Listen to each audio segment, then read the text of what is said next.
The Brickstore Museum's Festival of Traditions highlights Kennebunk citizens in history who came to the U.S. from throughout the world. We have chosen a few families to feature in our galleries as well as here online. The list is by no means comprehensive, nor does it showcase the incredible variety of cultures that all found home here in Kennebunk. Over the next week or so, we'll be sharing some news stories of immigrant families that called Kennebunk home.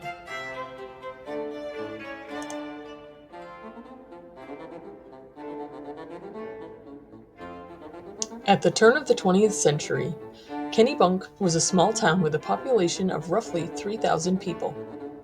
For one so small, however, the varied types of industry in the town were impressive. This included a booming shipbuilding business along the Kennebunk River, and as the shipping trade wound down, a mini industrial revolution took its place, during which several mills and factories popped up downtown that created everything from twine to shoes to textiles to leatheroid. Farming continued as a strong business from the 16th century through to today, and of course tourists began summering in Kennebunk in the 1880s, and that hasn't slowed since. Industries here in town drew hundreds of workers from immigration hubs like Boston and New York to Kennebunk. The stories you'll hear today are just a few of the thousands that exist about the immigrant experience in Maine. Between 1880 and 1920, the United States experienced a massive influx of immigrants due to persecution, famine, or a chance at a new life. These stories are common to many of our immigrant ancestors, those of families that left their homeland, changed their name, or had it permanently misspelled, struggled to find a place of their own, and finally witnessed the geographic expansion of their descendants. Immigrants were met with varying degrees of acceptance, depending on the country of their origin. For instance, Germans and Scandinavians were generally accepted, as they easily assimilated because of their similar cultural practices and appearance.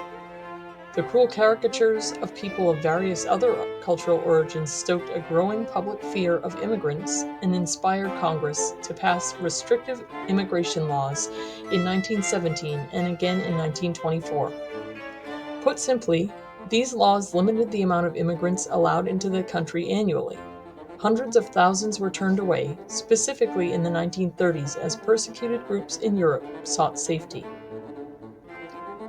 Laws imposed a literacy test in any language, and also an origins quota, which limited the number of immigrants from each country based on what descendants already lived here.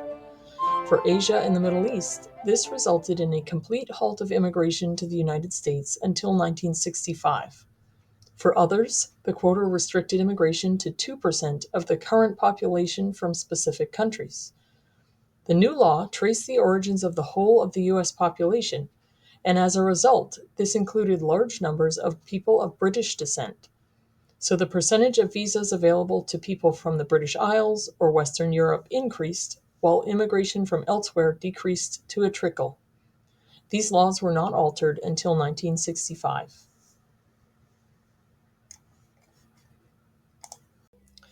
Today we're sharing the story of Italian immigrant Joseph Descagno. Born in 1893 in Letomatopello, Italy, Joseph lost his father at 18 months, and his mother remarried an abusive partner. At age 8, Joseph and his older sister, who was 17, were kicked out of their house. Later in his life, Joseph was quoted as saying, "Here in America, there is so much kindness. Women have rights. Even my own children don't believe it."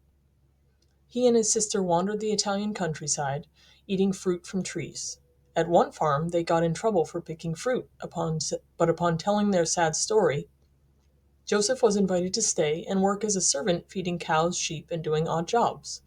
At 14, he took a job as a shoemaker's apprentice. He traveled from town to town, charging about 50 cents per pair of shoes to save money to emigrate to America. In 1912, he did just that by boarding the SS Duca degli Abruzzi from Naples. Joseph arrived in New York City by June. Immediately, he moved to Portland, Maine, to work for a shoemaker, the Fink brothers on Monjoy Hill. He could not speak English, so attended night school to learn. His future wife, Elizabeth, immigrated from Italy 3 years later. along with her brother Mario, on the SS Kennebunk. Joseph had heard from other Italian friends in Portland that Kennebunk was a nice town, a good place to open his very own business. In 1913, he toured Kennebunk in search of a storefront. By March, a local man named John Bowden helped Joseph locate an open storefront on Water Street, which he rented for $10 per month. Later, he moved his store to Main Street, where he remained for over 50 years. In the photo at the left, you can see Joseph Descagno here in his shoe store, smiling at the camera. At right, here is a modern-day photo of where Joseph's shoe store was on Main Street. In 1965, Joseph retired and sold his store to fellow Kennebunker Ray Ingalls. Joseph wed Elizabeth in 1916. They welcomed 5 children, Anthony, Peter, Mary, Josephine, and Paul, in a home they owned at 16 Hovey Street. The home, built in 1890, still stands today. Family descendants continue to live in this area.